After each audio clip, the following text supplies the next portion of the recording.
하나님 말씀을 봉독하겠습니다. 요한계시록 1장 12절에서 20절에 있는 말씀입니다. 구약 성경 400면 정도 됩니다. 요한계시록 1장 12절에서 20절에 있는 말씀입니다. 우리 다 같이 함께 하나님의 말씀을 합독하겠습니다. 몸을 돌이켜 나에게 말한 음성을 알아보려고 돌이킬 때에 7 큰 촛대를 보았는데 촛대 사이에 인자 같은 이가 발에 끌리는 옷을 입고 가슴에 금띠를 띠고 그의 머리와 털의 희기가 흰 양털 같고 눈 같으며 그의 눈은 불꽃 같고 그의 발은 풀무불에 단련한 빛난 주석 같고 그의 음성은 많은 물소리와 같으며 그의 오른손에 7 별이 있고 그의 입에서 좌우에 날선검이 나오고 그 얼굴은 해가 힘있게 비치는 것 같더라. 내가 볼 때에 그의 발 앞에 엎드려져 죽은 자같이 되매 그가 오른손을 내게 얹고 이르시되 두려워하지 말라. 나는 처음이요 마지막이니 곧 살아있는 자라. 내가 전에 죽었었노라.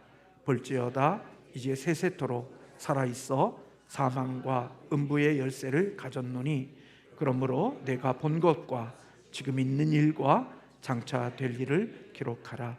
내가 본 것은 내 오른손에 7 별의 비밀과 또 7 금촛대라. 7 별은 7 교회의 사자요 7 촛대는 7 교회니라. 아멘. 네, 오늘 주보에는 제 이름으로 나와 있는데 오늘 이진욱 전도사님이 나오셔서 우리 두려움의 역설이라는 제목으로 하나님의 말씀을 증거하시겠습니다. 말씀을 증거하실 때 여러분들에게 큰 은혜가 있기를 바랍니다. 네, 할렐루야. 이 자리에 나오신 모든 우리 삼양신성 가족들을 주님의 이름으로 축복합니다. 말씀드렸듯이 오늘 말씀은 두려움의 역설이라는 제목으로 함께 하나님의 말씀을 좀 증거해 보고자 합니다. 정말 세상에는 다양한 종류의 두려움이 존재하는 것 같습니다. 얼마 전에 뉴스를 봤는데요, 북한의 김정은이 정말로 전쟁을 한 해 만에 하는 정말 무서운 소식을 또 접할 수가 있었고, 또 얼마 전에는 중국 측에서 신종 코로나 바이러스를 치사율의 100%에 달하는 신종 코로나 바이러스를 자신들의 손으로 직접 개발을 해냈다는 뉴스도 접할 수가 있었습니다. 자연 발생한 그런 바이러스가 아니라 정말 실험에서 나온 바이러스라는 점이 참 두려운 소식인 것 같습니다.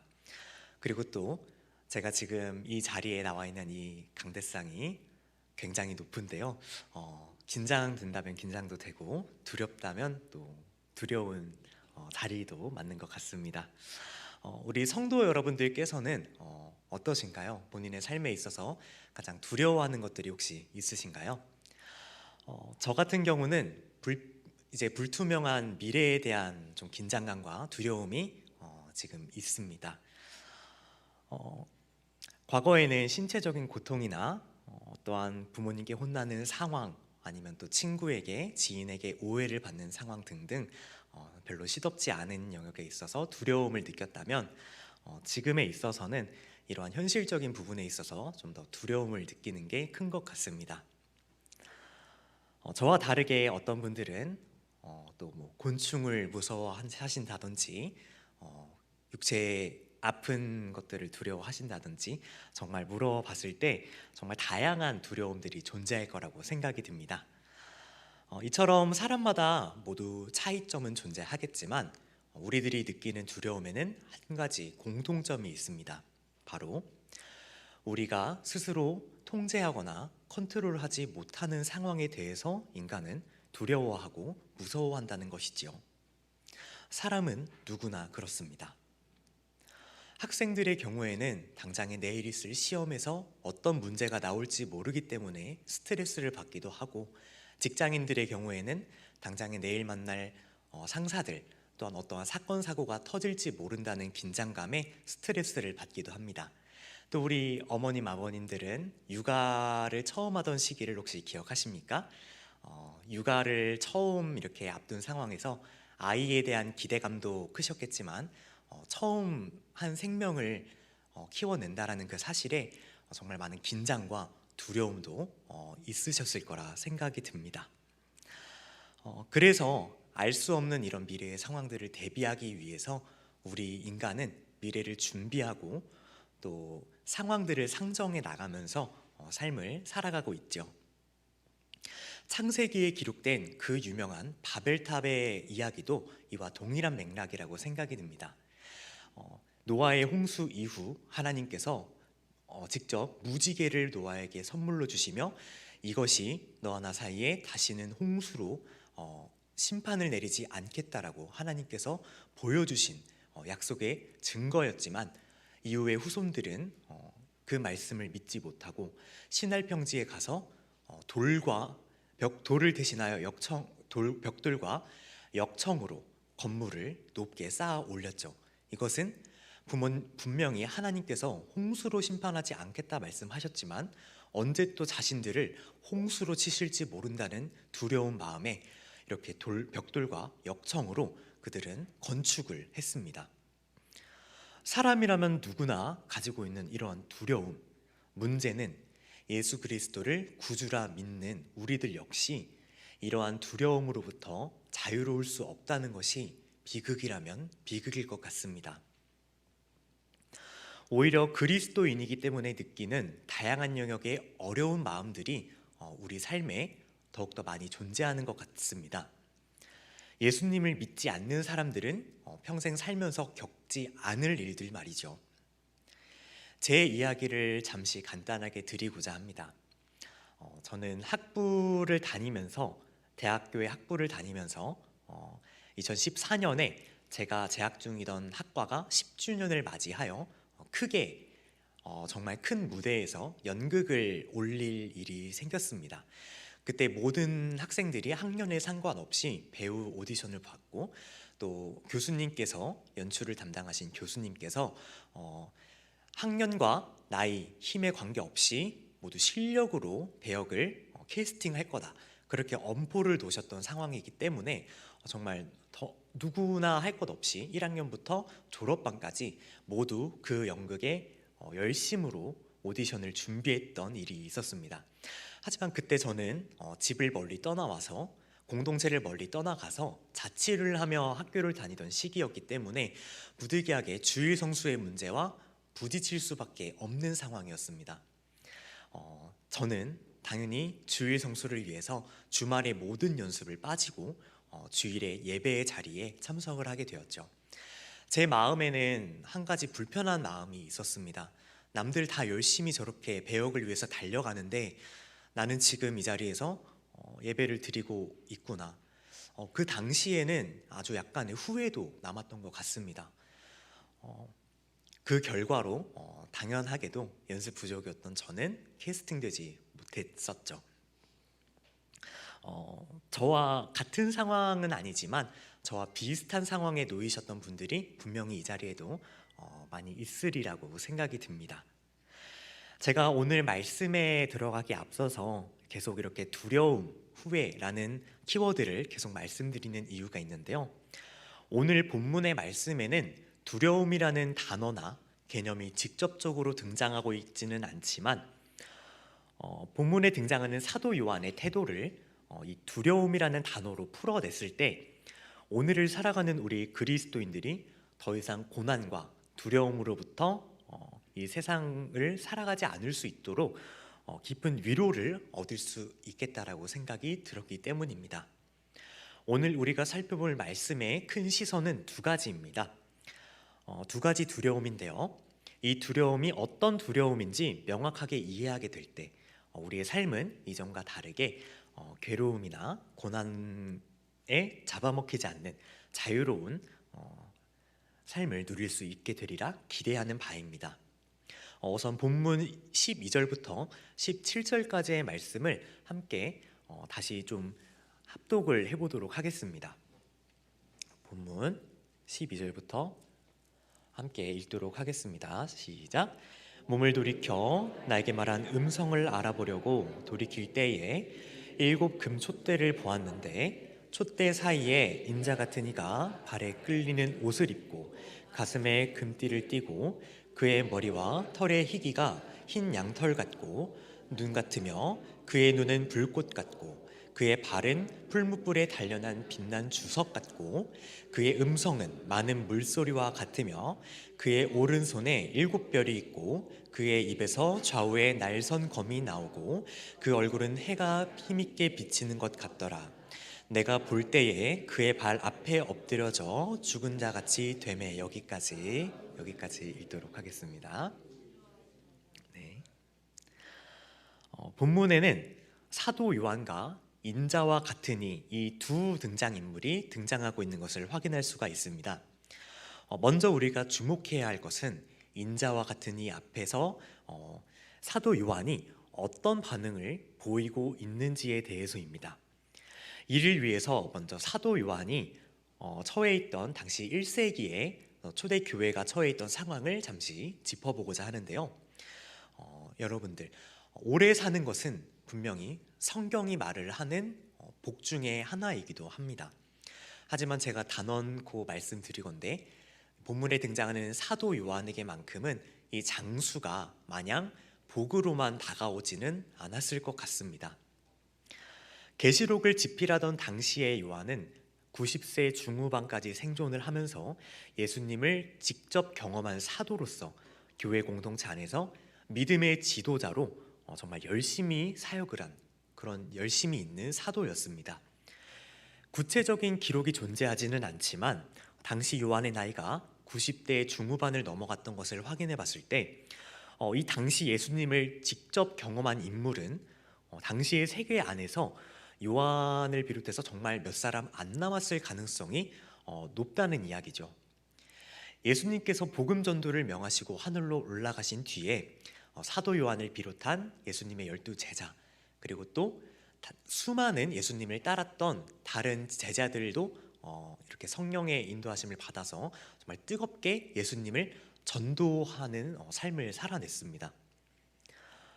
많은 이들이 이로 인해서 당시 사회 안에서 배척을 당했고 심한 경우에는 사형을 당하기도 했죠.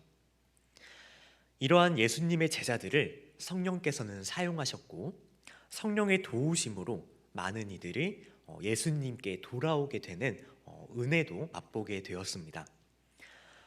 여기서부터 초대 교회가 하나 둘 이렇게 생겨나게 되었고 사도들의 뒤를 이어가는 제자들이 많이 등장하게 되었죠. 하지만 역시 사도 요한과 같이 예수님을 직접 경험한 인물은 날이 갈수록 시간이 지날수록 모두 순교를 당하거나 또 나이가 들어서 죽거나 하는 형식으로 갈수록 사라져 갔습니다.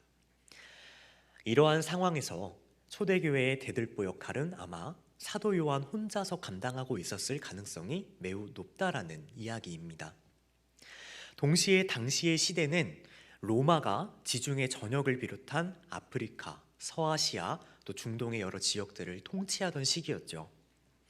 사도 요한이 9절의 말씀과 같이 반모섬에 유배를 당하던 시기에는 도미티아누스라는 황제가 집권을 했던 시기였습니다. 여기서 도미티아누스 황제는 어떤 인물이냐면 그 유명한 네로 황제와 더불어서 당시 통치를 하던 당시에 가장 심하게 기독교를 박해했던 황제 중 한 사람으로 알려져 있습니다. 네로 황제가 로마 안에서만 기독교를 박해를 했다면 이 도미티아누스 황제는 로마의 식민지 전역을 확대해서 이 기독교인들을 본격적으로 탄압을 했다라고 기록이 되어 있습니다. 이러한 사실을 살펴봤을 때 그리스도인들은 이 당시에 정말 살아가기가 정말 힘들었던 시대였다는 것을 알 수가 있지요. 이제 본문의 상황을 한번 상상해 봅시다. 90이 훨씬 넘은 노년의 시기입니다. 인생을 걸고 복음을 증거한 사도 요한은 말년에 편히 쉬는 것이 아니라 오히려 로마에 의해서 반모섬에 유배를 당한 상황입니다. 유배 사유가 참 마음이 아플 수도 있는데요. 9절의 말씀을 제가 한번 읽어드리도록 하겠습니다. 나 요한은 너희 형제요 예수의 환난과 나라와 참음에 동참하는 자라. 하나님의 말씀과 예수를 증언하였으므로 말미암아 반모라 하는 섬에 있었더니. 아멘. 하나님의 말씀과 예수를 증거하였음으로 인해서, 사유가 정말 마음이 아프다면 참 마음 아픈 사유인 것 같습니다. 요한의 입장에서는 하나님의 말씀을 증언하고 열심히 그 말씀에 순종한 것밖에 없는데 이런 화를 당하고 있는 거죠. 두려움을 넘어서 어떠한 좌절감도 분명히 들었을 거라 생각이 듭니다. 예수님께서 분명히 다시 오신다고 약속하셨는데 도대체 예수님은 언제 오는 것인가? 내가 지금 이 반모섬에 갇혀 있으면 나를 비롯한 우리의 형제 자매들은 도대체 어떻게 되는 것인가? 이런 여러 가지 생각들로 요한은 잠을 이루지 못했겠죠. 당장에 내일 무슨 일이 일어날지 도무지 알 수 없는 상황 가운데에서 요한은 어떤 한 존재를 마주하게 됩니다. 제가 12절부터 16절을 다시 한번 읽어드리도록 하겠습니다. 몸을 돌이켜 나에게 말한 음성을 알아보려고 돌이킬 때 7 촛대를 보았는데 촛대 사이에 인자 같은 이가 발에 끌리는 옷을 입고 가슴에 금띠를 띠고 그의 머리에 털이 희기가 흰 양털 같고 눈 같으며 그의 눈은 불꽃 같고 그의 발은 풀무불에 단련한 빛난 주석 같고 그의 음성은 많은 물소리 같으며 그의 오른손에 7 별이 있고 그의 입에서 좌우에 날선검이 나오고 그 얼굴은 해가 힘있게 비치는 것 같더라. 아멘. 혹시 그림이 그려지시는지 모르겠습니다. 촛대 사이에 계신 인자와 같은 분이 누구시지요? 네, 저희들은 이 성경 말씀을 통해서 이분이 예수님이라는 사실을 잘 알고 있습니다. 그리고 동일하게 이 사도 요한 역시 이 인자와 같은 분을 마주했을 때 이분이 예수님이라는 사실을 명확하게 알았던 것 같습니다. 요한계시록 1장 1절을 살펴보면 요한이 분명히 이 말씀은 예수님이 계시해 주신 것이라고 분명히 밝히고 있기 때문인데요.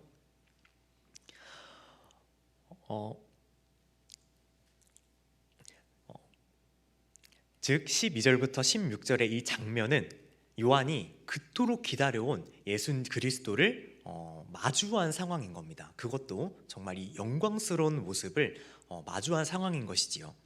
이때 요한의 기분은 가히 정말 기쁨이 충만했을 거라 했던 것이 당연한 일일 겁니다.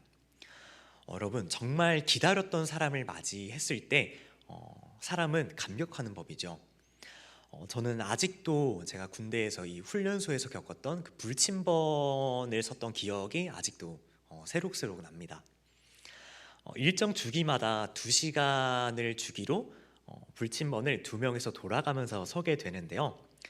이 시간이 어찌나 느리게 가던지 평소에 하지 않던 정말 이런저런 잡다한 생각들을 하게 되는 시간도 되고 서서 잔다는 개념을 제가 이때 처음 경험한 시기이기도 합니다. 이런 2시간의 시간이 끝나고 났을 때 다음 교대의 순번 병사가 이렇게 제게 다가오는 그 얼굴을 봤을 때 드디어 끝났구나라는 정말 감격에 겨운 그런 감정들을 아직도 저는 기억을 하고 있습니다. 이토록 하찮은 기다림에도 이런 감동이 있는데 다른 누구도 아니고 예수님을 마주한 사도 요한의 마음은 정말 이런 하찮은 기다림과는 비교도 되지 않을 만큼 굉장히 은혜롭고 영광스럽고 기다려왔던 순간이었을 것입니다. 더군다나 예수님께서 찾아오신 이 모습을 살펴보면 금띠를 띠고 양같이 흰 털, 불꽃 같은 눈, 빛나는 주석 같은 발, 이런 여러 말씀들이 있죠. 이 모습을 상상해 봤을 때 저는 예수님의 모습을 보고 사자성어로 금의 환향이라는 단어가 생각이 났습니다. 죽음을 이기시고 하늘에 오르신 후에 자신의 백성들이 고통을 당하며 두려움을 느끼는 상황 안에서 직접 다시 내려오신 이 정말 영광스러운 모습이라는 것을 예수님을 기다리는 모든 믿는 자에게 이 사실은 깊은 위로가 될 수 있을 거라고 생각이 듭니다. 예수님이 다시 오실 그날 이 영광스러운 모습이 사도 요한뿐만 아니라 우리 모두에게 해당된다는 말씀이니까 말입니다. 하지만 이토록 기다려온 예수님께서 요한을 이렇게 찾아오셨는데 요한의 반응을 살펴보면 무언가 납득이 되지 않는 것 같습니다. 우리 같이 17절의 앞부분만 함께 다시 읽어보도록 하겠습니다. 내가 볼 때에 그의 발 앞에 엎드러져 죽은 자 같이 되매. 아멘. 요한의 태도는 그 발 앞에 엎드러져 죽은 자 같이 되었다라고 기록이 되어 있습니다. 이 장면을 상상하실 때 성경을 조금 읽어보신 분들이라면 단번에 떠오르는 장면들이 몇 장면 있을 거라고 생각이 듭니다. 출애굽기 3장 6절의 말씀을 보면 모세가 취한 행동이 이 요한의 상황과 비슷하죠. 출애굽기 3장 6절의 말씀, 또 이르시되 나는 네 조상의 하나님이니 아브라함의 하나님, 이삭의 하나님, 야곱의 하나님이니라. 모세가 하나님 배웁기를 두려워하며 얼굴을 가리매. 또한 이사야 6장 5절에서 역시 이사야가 비슷한 그림을 보여주고 있습니다. 이사야 6장 5절, 그때 내가 말하되 화로다 나여 망하게 되었도다. 나는 입술이 부정한 사람이요 나는 입술이 부정한 백성 중에 거하면서 만군의 여호와이신 왕을 배웠음이로다 하였더라. 아멘. 선지자 이사야 역시 하나님을 마주하고 두려움에 떨고 있는 모습을 보여주고 있습니다. 아담의 죄로부터 비롯된 죄에 있는 우리들은 응당 이러한 태도를 보이는 게 어쩌면 당연하다고 말을 할 수도 있을 것 같습니다. 자신이 죄인이라는 사실을 아는 사람들은 공의의 하나님을 마주했을 때 이러한 반응을 보이는 것이 당연한 반응입니다. 자신의 죄를 심판하시는 심판자를 마주했을 때 피고인인 인간은 반드시 공포에 질려 있게 마련이죠. 모세와 이사야가 취한 두려움은 얼핏 봤을 때는 공의의 하나님 앞에 선 죄인인 인간이 느끼는 두려움이라고 이해할 수도 있을 것 같습니다. 죽음에 대한 원초적인 공포가 있지 않습니까? 그렇게 이해를 할 수도 있겠지요. 본문에서 요한이 취한 태도 역시 모세와 이사야와 같은 맥락으로 이해를 할 수도 있을 것 같습니다. 그런데 과연 우리는 여기서 생각을 해봐야 합니다. 과연 정말로 본문의 요한과 모세와 이사야가 정말 단순하게 심판자 하나님을 두려워하는 원초적인 죽음의 공포 앞에서 이러한 태도, 공포 때문에 이러한 태도를 보였을까 하는 고민 말입니다. 우리는 요한이 취한 이 두려움의 자세가 어떤 성격의 두려움인지를 명확하게 좀 더 짚어볼 필요가 있습니다.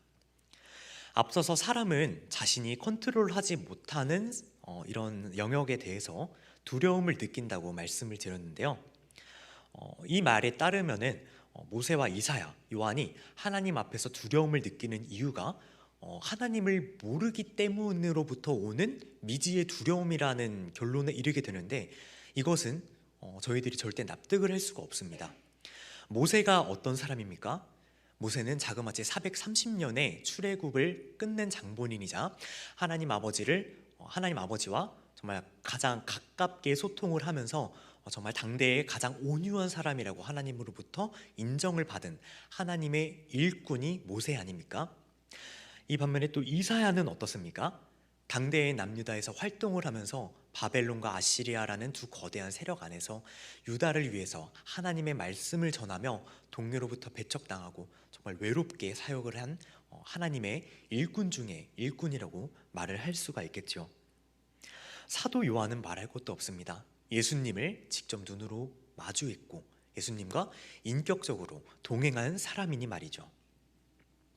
이 세 사람은 절대로 하나님을 모르지 않습니다. 어린 시절부터 하나님의 말씀을 배워왔을 것이고 인격적으로 하나님과 교제를 한 시간이 아주 긴 인물들이기 때문입니다.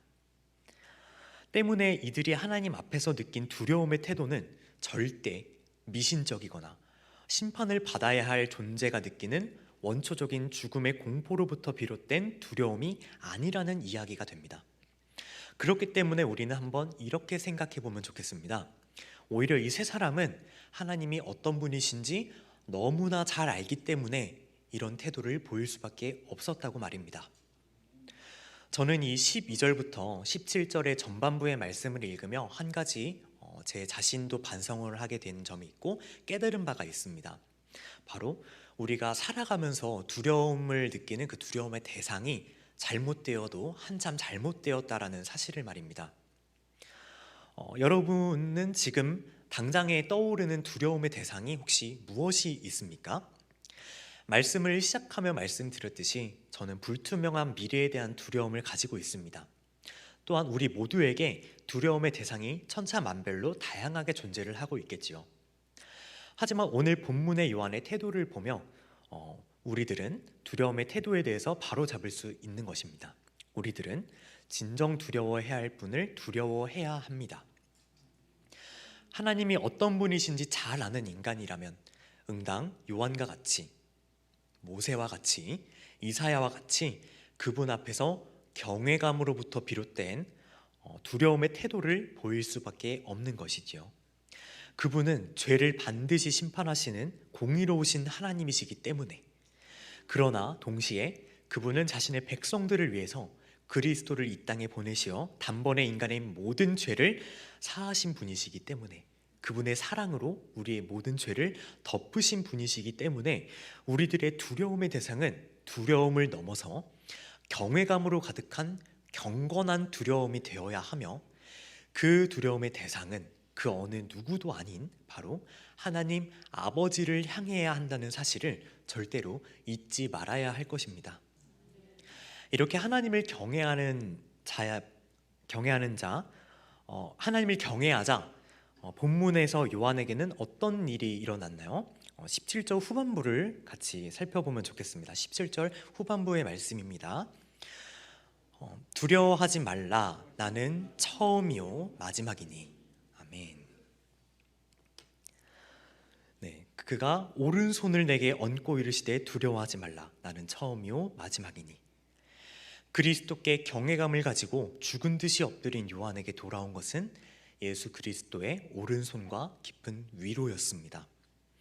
우리들이 두려워해야 할 분을 두려워하는 이유가 바로 여기에 있습니다. 말할 수 없는 위로, 바로 예수 그리스도만이 주실 수 있는 깊은 위로가 그를 경외하는 자에게 허락된다는 사실입니다. 남은 17절 후반부부터 20절의 말씀을 함께 또 살펴보며 예수님을 경건한 두려움으로 맞이하는 자에게 예수님의 위로가 임한다라는 사실을 더욱더 확실하게 뒷받침해주는 근거를 함께 살펴보도록 하겠습니다.